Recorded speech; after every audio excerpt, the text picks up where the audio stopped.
Feliz, bendecido día, hoy 2 del mes 10 del año 2023, octubre.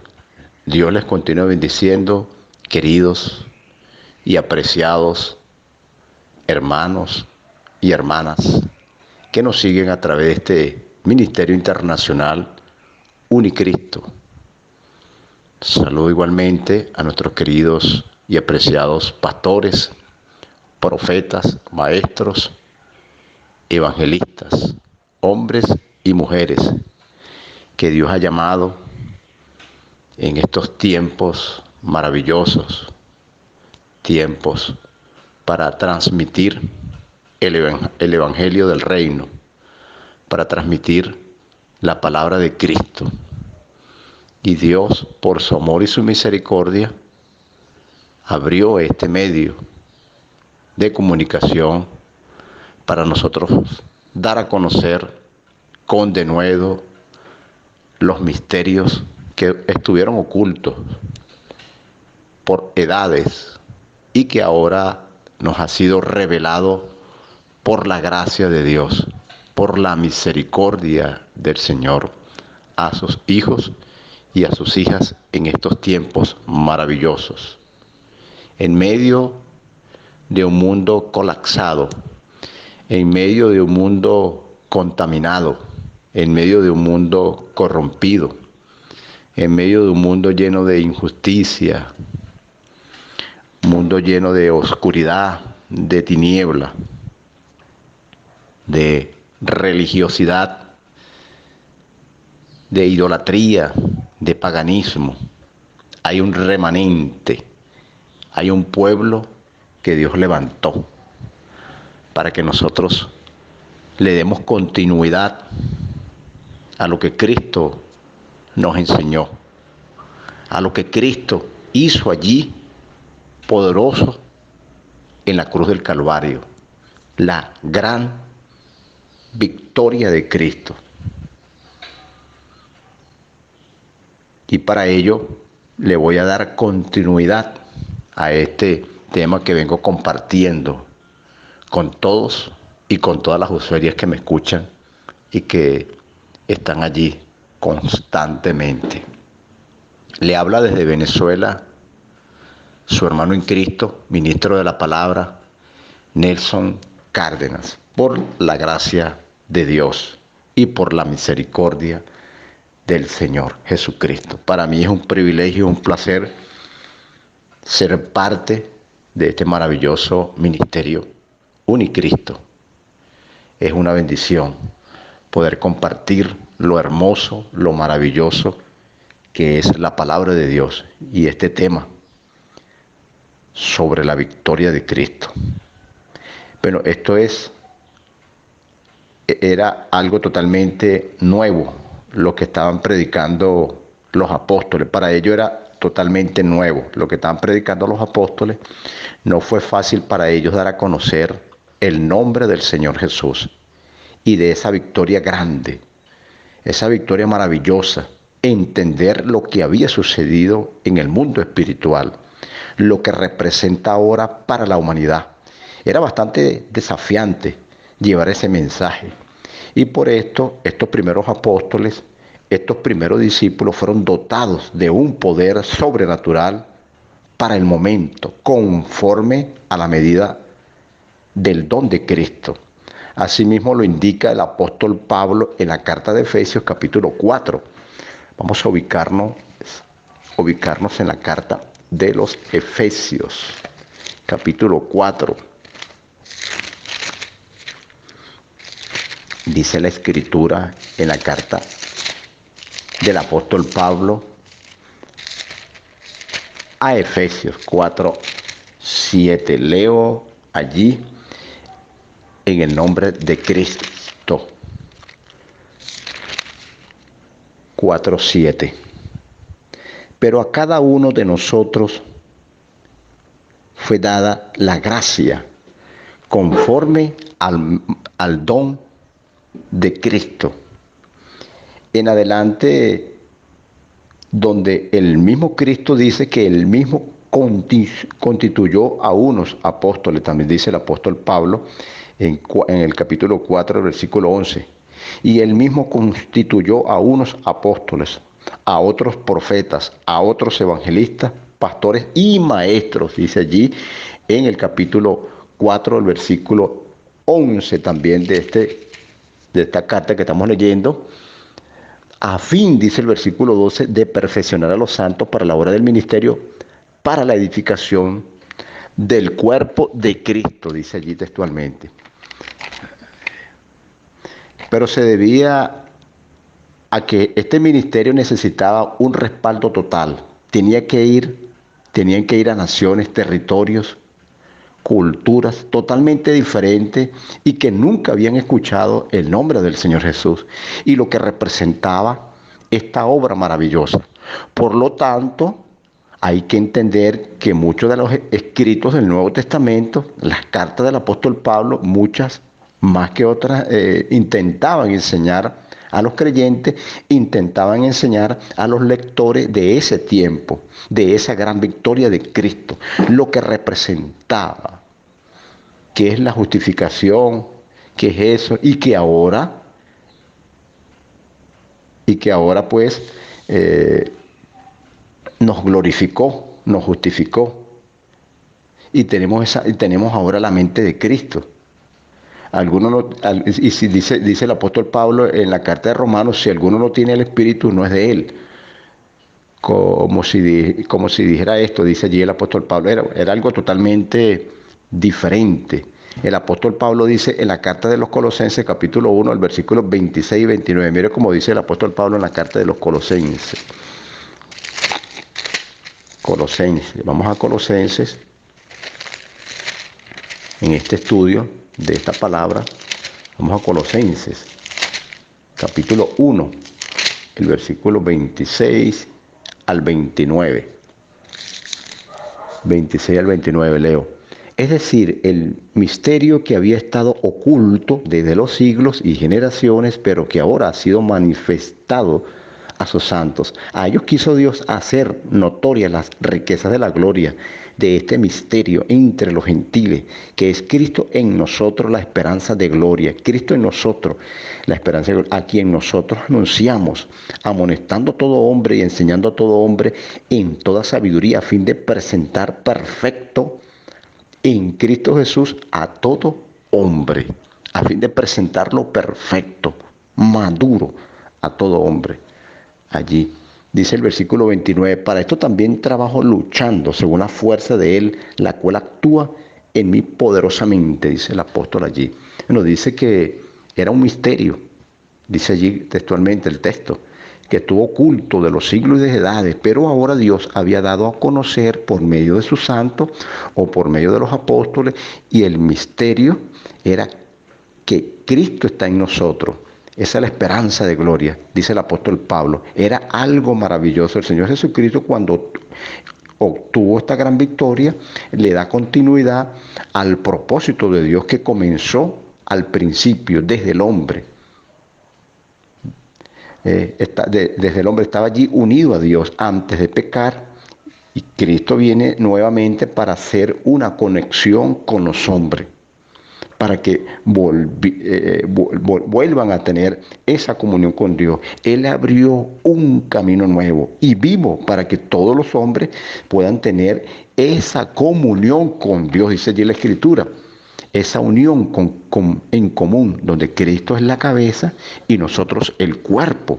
Es decir, pertenecemos a la misma esencia de Cristo. Esto es maravilloso, pero hay que entenderlo, hay que conocerlo. Cuando lean las cartas del apóstol Pablo, el apóstol Pedro hace también énfasis en esa palabra, la palabra conocer, entender, saber, para que entendiendo incluso el mismo Señor Jesús allí, porque podamos entender al Señor Jesús allí, como dice también en Mateo capítulo 24, dice, el que lea entienda, es decir, llega un momento en el que estamos viviendo, y no es casualidad, en la era de la información y del conocimiento. Bueno, se requiere que la gente entienda lo que ha sucedido, hacerles entender a las personas lo que ha sucedido.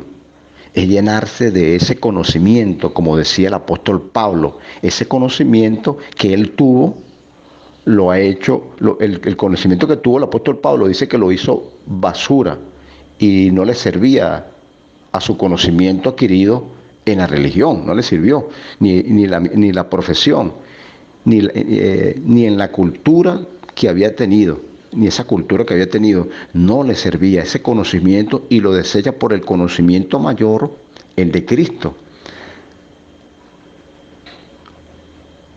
Hoy hoy debemos dar a conocer pues a Cristo, hoy más que nunca. ¿Qué fue lo que logró Cristo? Porque muchas veces vemos que se habla más del desastre, se habla más de lo malo que de la oscuridad, del maligno. Se habla más del maligno, de las tinieblas, pero no se habla del impacto grande que obtuvo la victoria de Cristo. Y en eso es que estoy enfocado. Fíjense que las cartas, cuando fueron escritas, tenían ese enfoque.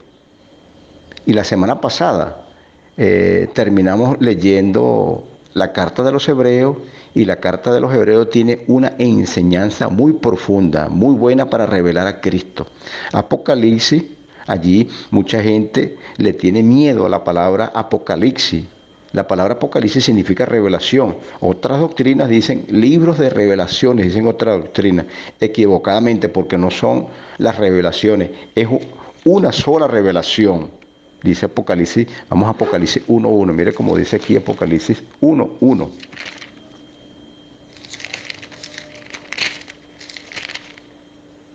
Dice la revelación de Jesucristo. ¿Cómo dice Apocalipsis 1.1? No dice las revelaciones de Jesucristo, dicen algunas religiones, las revelaciones de Jesucristo, no.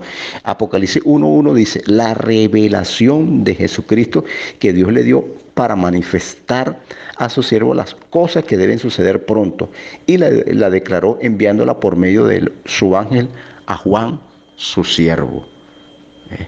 Apocalipsis revela a Cristo como cordero, como león, en todas las formas que se manifestó en toda la historia de la humanidad allí.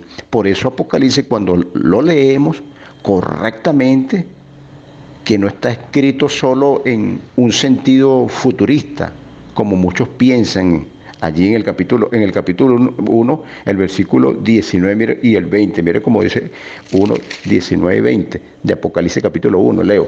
Escribe las cosas que has visto y las que son y las que han de ser después de estas. Y le dice el Señor a Juan allí, en cuanto al misterio de las 7 estrellas que has visto en mi diestra y de los 7 candeleros de oro. Las 7 estrellas son los ángeles de las 7 iglesias, y los 7 candeleros que has visto son las 7 iglesias. Allí está muy claro esta palabra allí. Fíjense que revela a Cristo como cordero, como león, a todas las formas que se le manifestó en toda la historia de la humanidad. Por eso Apocalipsis, cuando la leemos correctamente, que no está escrito solo en un sentido futurista, como muchos piensan. En el capítulo 1, versículo 1.19, explica a Juan, dice allí, explica quién a Juan, que es el que va a escribir lo que se le está revelando, la vida de Cristo. Escribe las cosas que has visto, tiempo pasado de Juan. Iba a escribir cosas que había visto en tiempo pasado, las cosas que son tiempo presente de Juan, cosas que van a ser después de esta. Quiere decir que Apocalipsis está escrito en esos 3 sentidos: tiempo pasado, tiempo presente y tiempo futuro. Y además de eso, está escrito con símbolos, con figuras, porque allí dice revelando allí lo que Juan no entendía. Le está revelando a Juan lo que no entendía. Los candelabros que has visto son las iglesias, las estrellas que has visto son los ángeles o los mensajeros de la iglesia. Es decir, vas a ver una cosa, pero representa otra cosa. Allí Juan, Señor revelándole a Juan veía una cosa, pero representaba otra cosa. Y es el gran problema que tenemos en la actualidad, que la gente cuando lee Apocalipsis, como no han leído otra parte de la Biblia, no saben lo que se le está diciendo, no saben cómo se está revelando Cristo en esa oportunidad. Entonces Apocalipsis es para que nosotros veamos revelado a Cristo desde que estaba en la antigüedad, profetizado como estuvo en medio del pueblo, como roca allí en la antigüedad, como estuvo con el pueblo, como representa como roca allí en la antigüedad, profetizado como estuvo en medio del pueblo, como roca, como fuego, guiando al pueblo, como tenía allí a esa nación embarazada de un niño, y era Cristo que venía adentro de ellos y que fue perseguido por un dragón, pero ese dragón no le pudo hacer daño porque el niño estaba protegido. Está hablando de la nación de Israel allí, que tenía adentro de ella el que iba a salvar al mundo. Y por más persecución que tuvieron, esa simiente siempre fue protegida, porque tenía que manifestarse. Entonces, si leemos Apocalipsis, vamos a ver toda esa historia de la antigüedad. Esto es maravilloso entenderlo. Es tiempo de que entendamos lo que Cristo ha vencido. Lo más grande lo hizo Cristo, redimir a la humanidad para habitar en el hombre. Cuando leemos la Biblia, no importa si es el Antiguo Testamento o el Nuevo Testamento, que usted pueda buscar allí cómo Cristo está revelado en esa escritura. Buscar a Cristo revelado en la palabra, en vez de estar buscando en la Biblia temas de desastre, temas de catástrofe, temas de allí. No, busquemos a Cristo, que es lo que nos va a vivir. Es el que nos va a hacer vivir en paz, en gozo, en plenitud, que es nuestra herencia, la bendición de Dios allí en nuestras vidas, como dice la carta de Efesios capítulo 1, el versículo 3. Mire cómo dice aquí la carta de Efesios 1, 3. La carta de Efesios capítulo 1, el versículo 3 leo. Bendito sea el Dios y Padre de nuestro Señor Jesucristo, que nos bendijo, no es que nos va a bendecir, no, nos bendijo con toda bendición espiritual en los lugares celestiales con Cristo. Esto es maravilloso, porque dice que nos bendijo, porque Cristo venció. Hoy estamos bendecidos gracias a esa gran victoria de Cristo, porque muchas personas aún se sienten que la bendición de Dios no les llega. Estás bendecido, decláralo, créelo. Gracias al Padre, allí, gracias a nuestro Padre Celestial, porque estamos benditos en ti, en Cristo. Eso es lo que eres tú, un bendito hijo de Dios. Eso es lo que eres tú, una bendita hija de Dios. Eso es maravilloso. Tienes que creerlo. Tienes que confesarlo constantemente. Eso no es que te dicen eso no es que te dicen allí que no sirves para nada, que no vas a cambiar. No creas eso, nunca. No creas a esas palabras. Cristo venció para que tú también tengas esa victoria en tu propia vida. Puedes disfrutar de la vida de Dios en ti.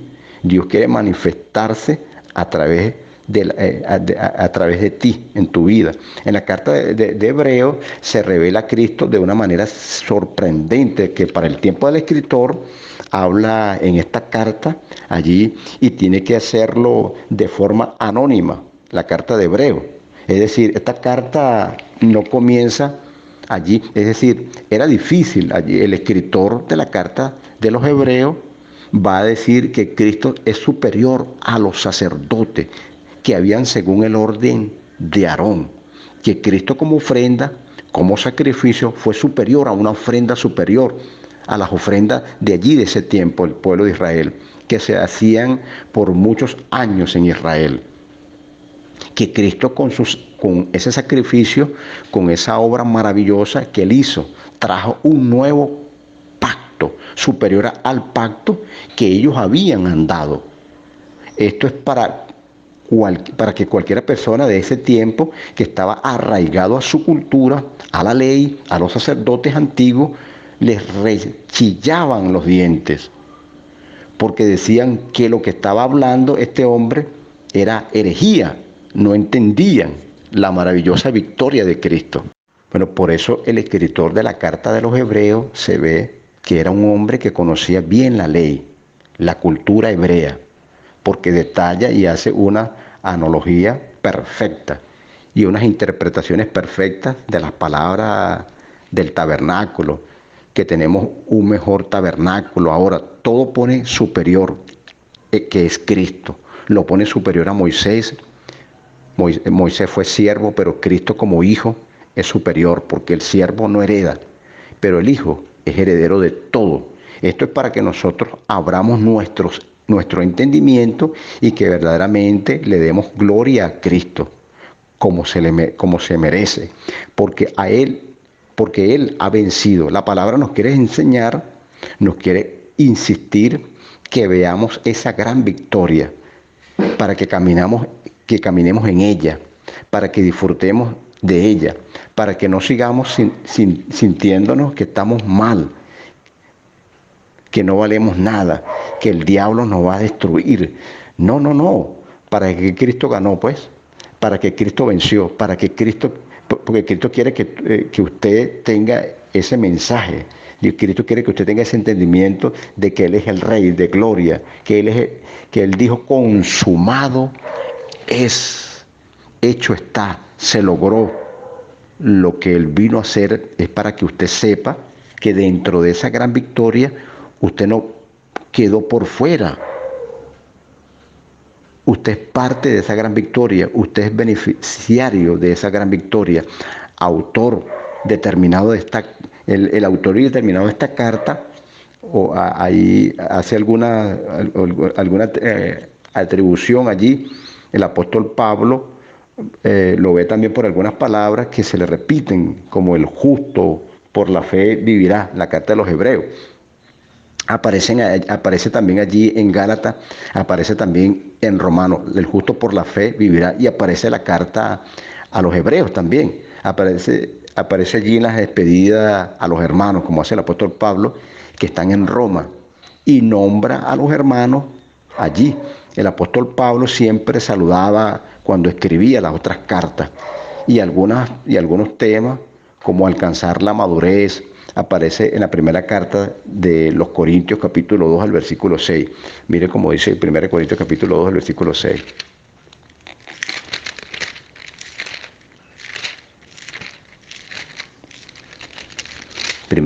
Corintios 2, 6. Dice la Escritura: no obstante, hablamos sabiduría entre los perfectos, sabiduría no de este mundo, ni de los principales de este mundo que perecen. Hablamos sabiduría con los que han alcanzado madurez, dice el apóstol Pablo. Y en la carta de los Hebreos hay un paralelo con esa palabra, donde dice alimento sólido, con los que han alcanzado madurez, dice allí la carta de Hebreos.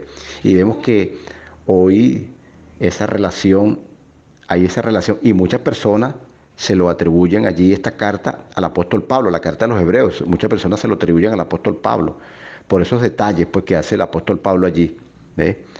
Pero no hay nada establecido.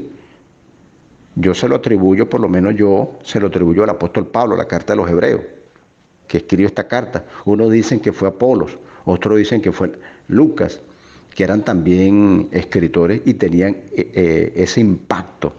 ¿Por qué se escribe esta carta? Bueno, precisamente aquí conseguí una fecha, no una fecha cierta. En este tiempo era muy difícil que las fechas fueran exactas, pero se cree que esta carta de los Hebreos se escribe entre los años 68 y en el año 70, más o menos. ¿Qué tiene que ver eso con el tiempo de la carta? Ya para este momento, cuando se escribe esta carta, han pasado casi 40 años. La muerte y la resurrección y la ascensión de Cristo. Y lamentablemente, como suele suceder, habían sucedido muchas cosas, entre las cuales ya se había dicho, ya se había profetizado para se había profetizado por el mismo Señor Jesús en el Monte de los Olivos allí, cuando Él les dijo a ellos específicamente que iba a venir hambre, que iba a venir peste, guerras y rumores de guerra. Todo eso comienza a suceder precisamente en ese periodo, donde en el año 68 en Jerusalén se comienzan a dar unas revueltas y empiezan los celotes a tratar de crear una persecución en el año 68 en Jerusalén. Empiezan a suceder unas revueltas. Y empiezan los celotes, un grupo llamado celotes, a tratar de crear una persecución interna con los mismos judíos, que ellos consideraban que estaban doblegados al Imperio Romano. Empiezan a haber guerras civiles, tanto que en Roma mueven a sus legionarios, ellos comandados por el general Tito, para sitiar la ciudad de Jerusalén. Es para que ustedes se ubiquen en el contexto, en lo que está sucediendo las cosas, cuando se escribe esta carta. ¿Qué sucedió en ese tiempo? Cuando Jerusalén había pasado por una gran hambre, que el mismo apóstol Pablo escribe en las cartas, y específicamente allí en los Corintios, que dice que estuvo allí recolectando ofrendas para enviarles a los hermanos en Jerusalén que estaban muriendo, porque todo ese panorama, lo que importa de ese panorama, por lo que se escribe esta carta, precisamente muchos hermanos y muchos creyentes en ese tiempo del Señor Jesús, de lo que había sucedido, comienzan a retroceder, muchos hermanos empiezan a retroceder, a volverse, y comienzan a volverse a la ley, comienzan volviéndose a los sacrificios. Es donde viene el escritor de la carta de los Hebreos para traer una reflexión, para dar a conocer que ya el sistema había sido abolido por Cristo, a pesar de los años y persecución y pruebas que hubo en Jerusalén, la muerte de algunos apóstoles y algunos discípulos. Vino una gran hambre a esa región. Hizo que muchas personas, muchos seguidores del Señor Jesús, volvieran nuevamente a la ley, volvieran a los antiguos sacrificios, volvieran a los antiguos ritos y a someterse a los antiguos sacerdotes, según el orden de Aarón. Entonces el escritor de la carta de los Hebreos tiene que hacer algo como para sacudir y hacerlos reflexionar. Les habla cosas muy específicas. Hay personas que traen estos versículos de Hebreos y se los quieren aplicar para ellos hoy, y eso no tiene nada que ver. Bueno, era muy específico. Allí la carta de los Hebreos no dice carta para las naciones, dice carta para los hebreos. Cada carta estaba dirigida específicamente a una región. ¿Por qué a los hebreos? Bueno, porque ellos eran los que conocían la ley, habían dejado esas prácticas por seguir la doctrina del Señor Jesucristo, pero debido a las tribulaciones que vinieron de ese tiempo y todo lo que empezó a suceder, entonces se volvieron a la ley, a los sacrificios antiguos. Podemos hacer un recuento. Fíjense allí lo que dice Hebreos capítulo 8. Vamos a ver a la carta de Hebreos capítulo 8. La carta de los Hebreos capítulo 8. Mire cómo dice esta carta maravillosa. Hebreos capítulo 8. Leo. Vamos a leerlo del 1 al 6. Ahora bien, el punto principal, en el nombre del Señor Jesucristo, ahora bien, el punto principal de lo que venimos diciendo es que tenemos tal sumo sacerdote que se sentó a la diestra del trono de la majestad de los cielos, ministro del santuario y de aquel verdadero tabernáculo que levantó el Señor y no el hombre, porque todos somos sacerdotes constituidos para presentar ofrendas y sacrificios, por lo cual es necesario que también tenga algo que ofrecer. Así que si estuviese sobre la tierra, ni siquiera sería sacerdote, habiendo aún sacerdote que presentan las ofrendas según la ley, quienes sirven a la figura y sombra de las cosas celestiales, como se le advirtió a Moisés cuando estaba a punto de erigir el tabernáculo, diciendo: mira, haz todas las cosas conforme al modelo que se te ha mostrado en el monte, pero ahora tanto mejor ministerio es el suyo, por cuanto él es el mediador de un mejor convenio, el cual ha sido establecido sobre mejores promesas, Cristo. Fíjense, aquí la palabra es muy recurrente cuando Usted lee la carta a los hebreos, es la palabra mejor. Fíjese allí la palabra mejor, mucho mejor, mejores. Y no es una redundancia, sino que simplemente el escritor de esta carta está haciendo énfasis de entender de lo que se está diciendo. Lo viejo quedó obsoleto, pero que lo nuevo era mejor, lo nuevo era mejor, que es Cristo, hablando de esa gran victoria de Cristo, esa plenitud de Cristo, hablando de lo que se había logrado en Cristo. Es una reflexión muy grande para ellos. Por eso el escritor no da su nombre por los que estaban allí leyendo esta carta en ese tiempo. Era para buscarlo allí, ¿ve? Era para buscarlo, para apedrearlo. Por eso que no dio su nombre, para matarlo, crucificarlo.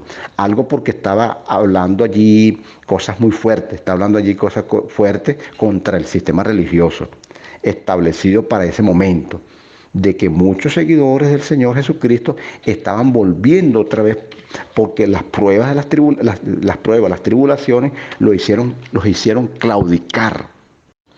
Bueno, lo que quiero es que vean cómo esa palabra mejor, mucho mejor, es constantemente, porque nos está trayendo una enseñanza aquí, la carta de Hebreos, que tenemos que considerar aquí, porque lamentablemente hay personas que piensan y dicen, wow, me hubiese gustado vivir en los tiempos de Moisés, me hubiese gustado vivir en los tiempos del profeta Elías. Tú estás viviendo en los mejores tiempos, porque tú naciste después de Cristo, naciste después de esa gran liberación, esa gran victoria. Tú naciste en un nuevo régimen y es el del Espíritu. Tú naciste en una nueva tecnología. Los hombres de la antigüedad no tenían la tecnología, hablando en el sistema pues de ellos, para expresar la vida de Dios. Dicen algunos, en la antigüedad tuvo que haber sido maravilloso, dicen algunos. No, fíjense, los más consagrados se sentían vacíos de ese tiempo. Los más consagrados se sentían vacíos.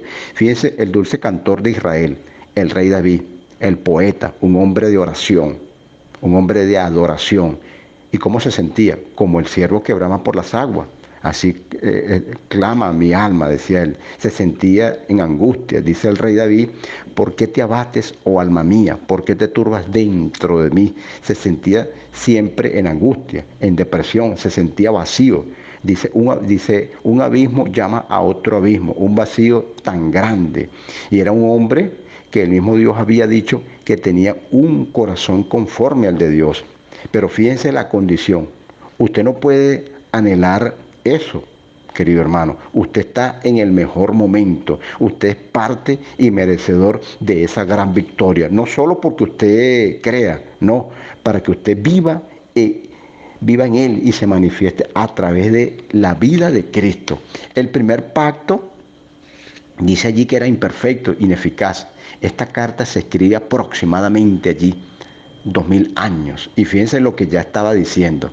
Era para ellos que vivieron en el viejo, pues, para la casa de Israel y para Judá. Nosotros nunca vivimos en ese pacto.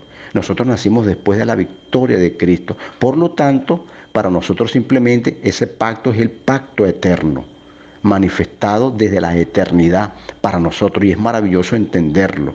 Hay personas que creen que ellos fueron librados de la ley. No, los que fueron librados de la ley fueron ellos hace 2000 años. Usted nació bajo el nuevo régimen de Cristo, el del Espíritu, de la vida de la plenitud.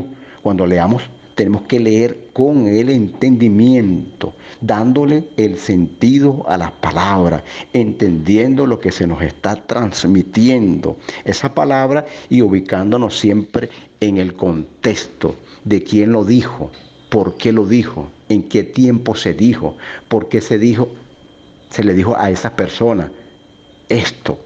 Y es allí donde nosotros vamos a emplear nuestro entendimiento, nuestro conocimiento de las cosas y valorar lo que representa Cristo hoy, para que nosotros veamos allí. Y no es una religión, porque muchas veces dicen Cristo es una religión, y es verdad, Cristo no es una religión.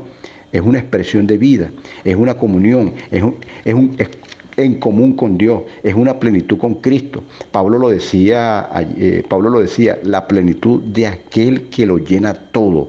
Y Él es la cabeza y nosotros el cuerpo.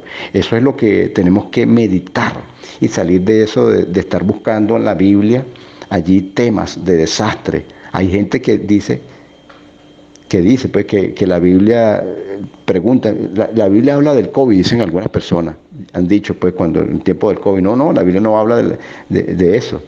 La gente es muy supersticiosa, dicen la Biblia es para buscar desastre, dicen algunos. Hoy en el mundo hay guerras, hay manifestaciones de maldad. No, la Biblia es para revelarnos la victoria de Cristo desde la antigüedad hasta el presente. Esa victoria de Cristo puede transformar todo lo que está en nuestro alrededor. Él hizo todo para darnos ese poder, esa autoridad. Todas las cosas están debajo de nuestros pies, dice la Escritura. Es algo maravilloso. Y decirle al Señor, gracias Señor, porque pusiste todas estas cosas debajo de nuestros pies. No dice que te va a sanar, dice que por su llaga, dice la Escritura, fuiste sanado. La sanidad en tu vida es una realidad. La victoria en tu vida es una realidad. La bendición en tu vida no es que te va a bendecir, no. Él te bendijo ya. Es una realidad expresada en un eterno presente y no en un futuro, no que te va a bendecir allá en el futuro, no, ya te bendijo ya, que vendrá y bendecirte pues. Oye, no, el Señor te bendijo ya cuando que el Señor te va a cuidar, no, ya el Señor te cuida, el Señor te está protegiendo, estás escondido y estás guardado en Cristo. Cuando empiezas a meditar en esas palabras, no va a haber allí en tu vida algún límites. Vas a caminar en esa plenitud. No vas a ver circunstancias que te causen temor. No vas a ver circunstancias que te aflijan, que te depriman. No, tú estás en victoria. Agradece lo que en el Espíritu has recibido. En el Espíritu y en vida natural se manifestará cosas maravillosas, pero tenemos que vivir en eso. Hay que caminar hacia esa madurez, hacia ese entendimiento de que Cristo está en autoridad, de que Cristo venció y de que toda potestad, dice allí la Escritura, me es dada. Yo he vencido, consumado es, dijo el Señor. Hecho está, se logró. Eso es lo que nosotros debemos considerar. Ellos tenían que esperar un día para entrar en el reposo. Tenían que esperar ellos, el pueblo de Israel. Nosotros hemos entrado en el reposo porque estamos en Él, estamos en Cristo. Él es nuestro reposo. Estamos en el día eterno que es Cristo en nosotros y que es reposo. Lo dice el escritor de la carta de los Hebreos. Hemos reposado de las obras infructuosas. Ya nosotros no debemos estar en obras que no van a agradar, pues, que nos van a perfeccionar. Vas a traer, eso lo que trae es aflicción. Usted es un testimonio vivo de lo que Cristo hizo en usted. La plenitud perfecta, la libertad, la abundancia en Cristo. Veamos Hebreos capítulo 9, el versículo 8. Hebreos 9, 8, mire cómo dice. Porque reprendiéndolos dice, he aquí vienen días, dice el Señor, en que estableceré con la casa de Israel y con la casa de Judá un nuevo convenio, un nuevo pacto. No como el convenio que hice con los padres el día en que los tomé de la mano para sacarlos de la tierra de Egipto, porque ellos no permanecieron en mi convenio y yo me desentendí de ellos, dice el Señor. Por lo cual este es el convenio que haré con la casa de Israel después de aquellos días, dice el Señor. Pondré mis leyes en la mente de ellos y sobre su corazón las escribiré. Yo seré su Dios y ellos serán mi pueblo. Y ninguno enseñará a su prójimo ni ninguno a su hermano. diciendo: conoce el Señor, porque todos me conocerán, desde el menor hasta el mayor de ellos, porque seré misericordioso en cuanto a sus maldades y de sus pecados y de sus iniquidades. No me acordaré más, como dice nuevo convenio ha dado por, como dice, nuevo convenio ha dado por viejo el primero, y lo que se da por viejo y se envejece, cerca está de desaparecer el viejo pacto. Bueno, el Espíritu Santo le estaba dando a entender al pueblo de Israel que hasta el tabernáculo estuviera dividido allí, es decir, que no había un camino abierto, como dice el Espíritu Santo, pero ellos no entendían el mensaje. En el año 68 de ellos vivieron, o sea, los antiguos, tipos, figura y sombra, en lo que en realidad no los perfeccionó.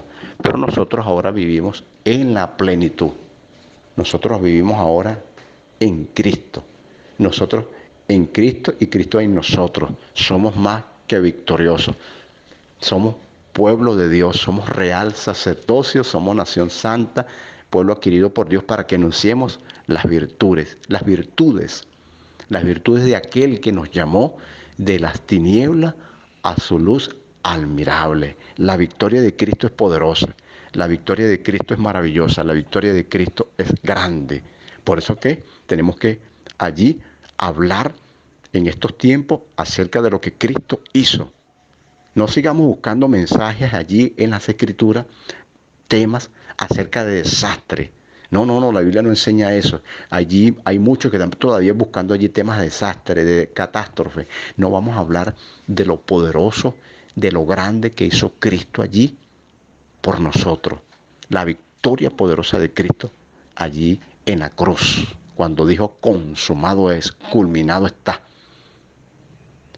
Venció todo Cristo para que nosotros hoy seamos victoriosos, para que nosotros hoy seamos vencedores en Cristo Jesús, Señor nuestro. Feliz y bendecido día para todas y todos que nos han escuchado, que nos han seguido a través de este ministerio internacional. Dios les continúe bendiciendo rica y poderosamente hoy, mañana y siempre. Bendiciones de lo alto. Nuevamente un saludo fortísimo a nuestro querido y apreciado apóstol, pastor Marcelo Parrilla, desde allá, desde Brasil. Para todos los ministros, todos mis hermanos y todos los amigos que nos escucharon allí a través de este medio de comunicación. Paz y gracia en Cristo. Les saluda su hermano en Cristo, ministro del Señor, Nelson Cárdenas, desde Venezuela. Bendiciones de lo alto, pues. Feliz inicio de semana. Bendiciones del cielo.